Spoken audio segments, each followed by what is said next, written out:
Got lots of scraps? Well, let's make a scrappy quilt. Let's go right now. So for this project, I'm going to be using these scraps. Once a certain scrap bin gets pretty full, I know that it's time to make something scrappy. So here I've got my bin of 3-inch squares, and it's pretty messy right now. It used to be neat, but it's messy now because I have been digging through it. And I've also got my bin of 1-inch strips. So these are the two things I'm going to be using to make this block. And the block is very, very simple.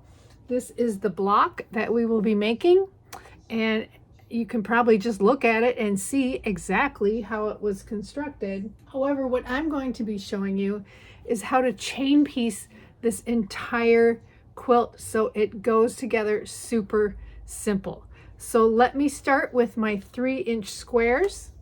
So I'm going to be taking my 3-inch squares and I want to stack them up, and I'm going to stack up as many as I am comfortable cutting at one time, and I'm just going to randomly pick them out. And I've been able to cut, I don't know, I'm thinking 8-ish, 6 to 8 at one time. So I'm just going to stack up as many as I can. And you know, since they are scraps, sometimes they're not exactly 3 inches, but that's okay. Anything that's a little bit less than 3 inches can certainly get hidden within a seam allowance. So I'm just going to stack up a bunch, and I'm going to cut these in half. So I'm just going to take my ruler and measure 1.5 inches from the inside. I'm using my 60 millimeter rotary cutter because this can cut through more layers than my 45, but I'm just going to cut those in half, and I'm going to start my stacks. So I'm just going to get a stack of maybe 20 or 30 at a time, and I'm just going to start laying these out until I have a pretty good size stack to get ready for my chain piecing. So let me just get a stack going and then we'll come right back.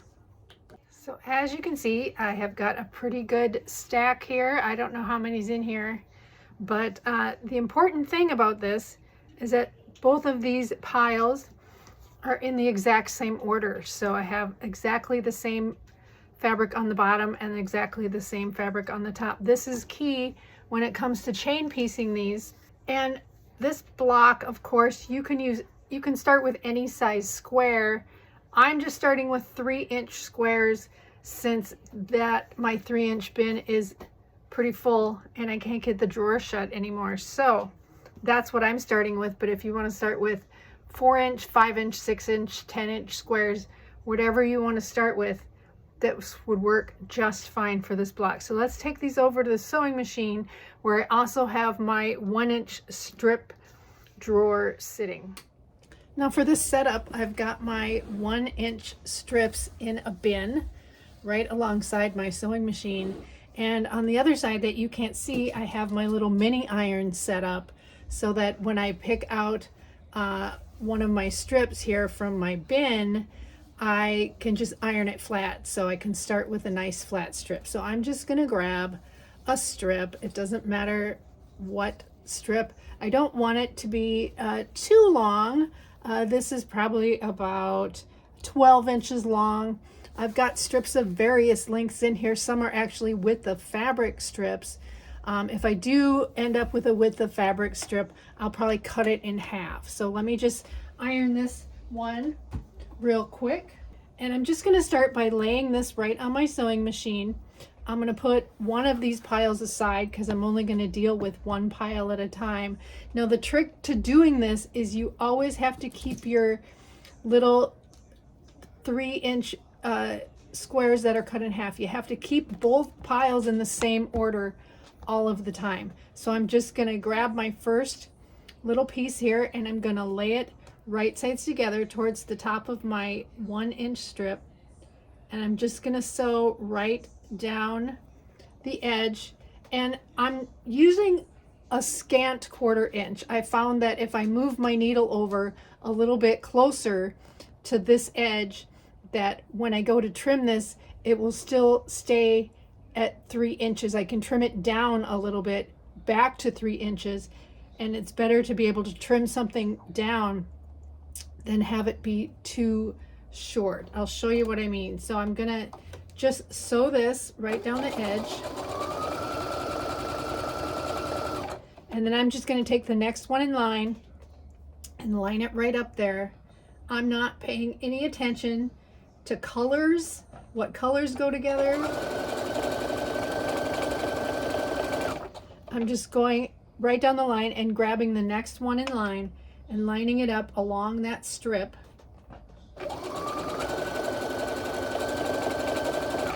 I might have room for one more. Let me check.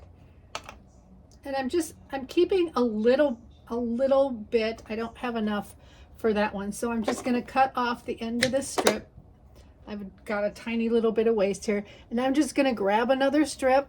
This one is a gray one, and it is with the fabric. So I'm just going to cut that in half and only use half of that. I'm going to iron it up a little bit so it's nice and straight. And I'm just going to chain piece that, have that one be the next in line, line up my next little rectangle.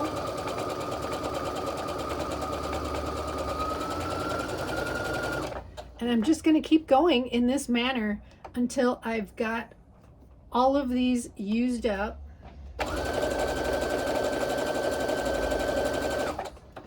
And sewn on to a strip. Now it doesn't matter that there's different ones sewn onto the same strip, because in the quilt they will be scattered.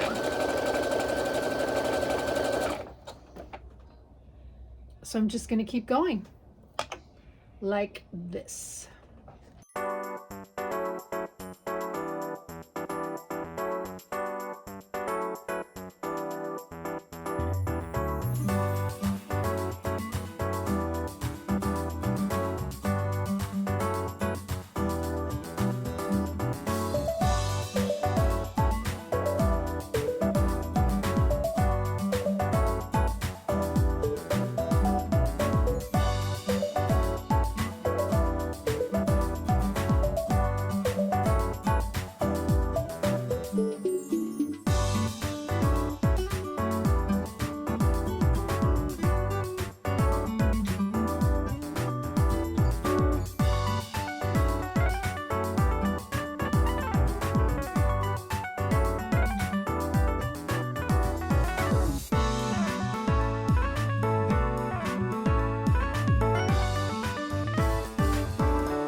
Okay, so that part is done. So now all I'm going to do is I'm going to snip these apart where I join them, and when I lay them down, I'm going to keep them in the exact same order. And so I'm just going to cut them apart in the intersections, again making sure that I keep them in order. And you can use a scissors, you can use a snippers, you can use whatever's comfortable for you. Just when you cut them apart, make sure that you don't cut into your original 3-inch square. That's why we want to leave a little bit of space between each one when we're sewing them together. Makes it a lot easier to snip them apart. And don't worry about being super precise when you're snipping these apart, because we will take care of these little extra little bits on the ends when we square up our blocks. So that will work out just perfectly. But if there's an extra little bit like this, I'll snip that part off and just throw that aside. So this is all there is to it, this part anyway. So when I'm done with all these snippings, I'm going to press them, and I'm going to press them to the 1-inch strip. That is also very important to stay neat and tidy.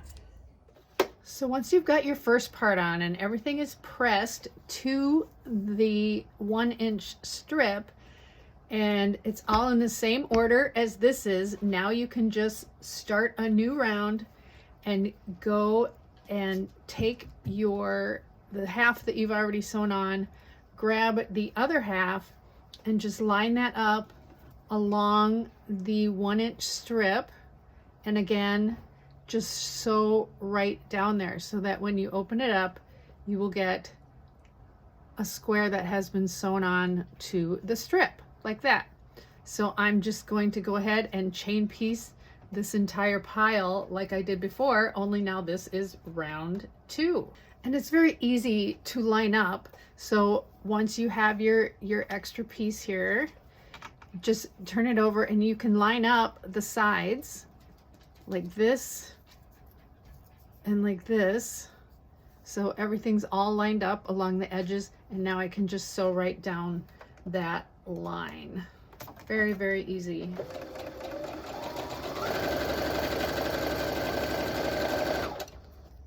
And just go down your line and chain piece away.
So now that I've got these all sewn together, I'm just going to open it up. I'm going to press everything to the center like this.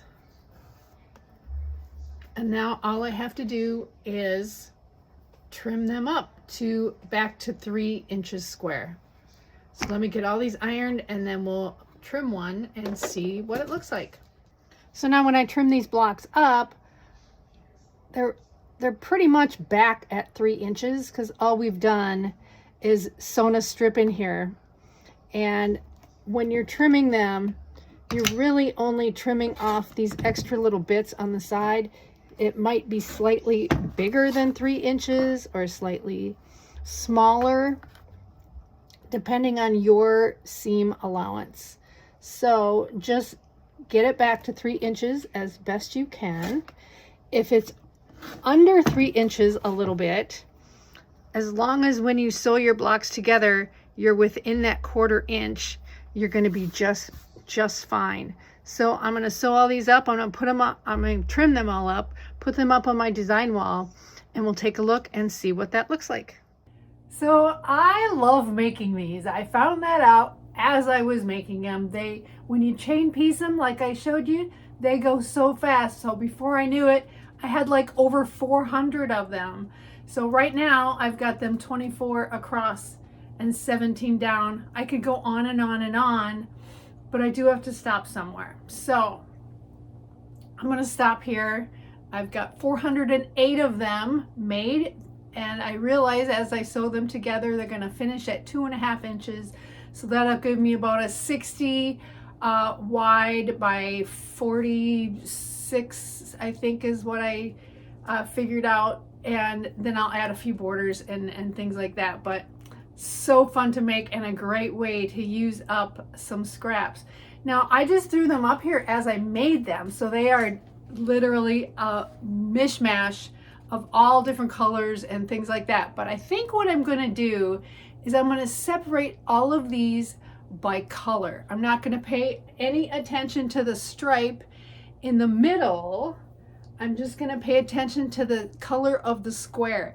And so I'm going to put all the light colors together, and I'm going to see what kind of pattern I can make out of organizing these blocks by color. So let me get started in just coordinating everything and organizing everything by color. So I'm just going to make different stacks of color. Let's see how that goes. All right, so I kind of made piles according to color, and I didn't put a lot of thought into this. This kind of went by instinct. So for example, I probably could have put this with these, and there's lots of different blues. I've got navy blues, I've got kind of brighter turquoisey blues here, and then more muted blues here, light blues here. Purple has its own pile, brown, and then we get into our blacks, usually black and white, things like that, browns. But then I ended up with this pile here, which has a bunch of different colors in it. So this could go with green, this could go with purple. So I think these pieces, as I'm blending one color into another, I'm going to use these as kind of my transition pieces, because there's so many different colors in all of these blocks. So this could go with my reds, but it could transition into yellow. So I'm gonna get busy and start playing with these. And there's probably some piles I could combine, like my whites or neutrals along with my light blues, things like that. So I'm just gonna start playing around. I know that I've got 24 blocks going one way and 17 blocks going the other way. So let's see how this turns out. This is where the fun part starts. Okay, so now all I've done is organize my colors kind of in groups, so it really gives it this like cool vibe where it looks like one color just flows right into the other. I think some people call it color wash, but I love the effect. And the farther away you get from the quilt, the cooler it looks. It kind of looks like you're looking out at a flower garden through a wet window, like through a bunch of raindrops. I love that.